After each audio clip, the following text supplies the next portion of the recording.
There is so much music on the world, so that's why I'm reviewing a new album every single day. And today is going to be The Crux, the new album from Joe, otherwise known as Joe Keery of Stranger Things fame.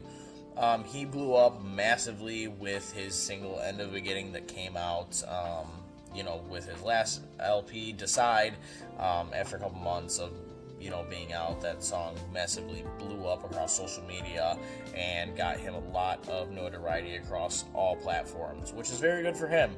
So, obviously there was a lot of hype and build up to what his third album was going to be.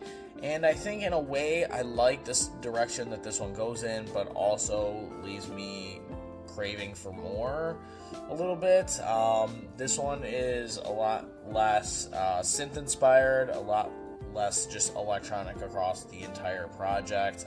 His old albums were very 80s synth pop inspired, as well as having some sort of alternative rock or indie rock in there, but this one features a lot more just raw acoustic sounds.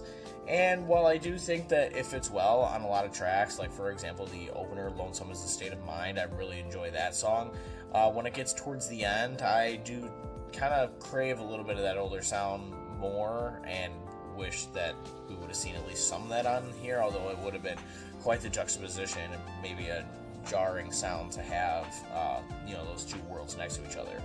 I think that the first half of the track list is a lot stronger than the second half. I do really like Gap Tooth Smile. That song is probably the best song on the second half, but otherwise, I think from 1 to 6, it's a really strong track run, but then after that, it kind of dies down a little bit.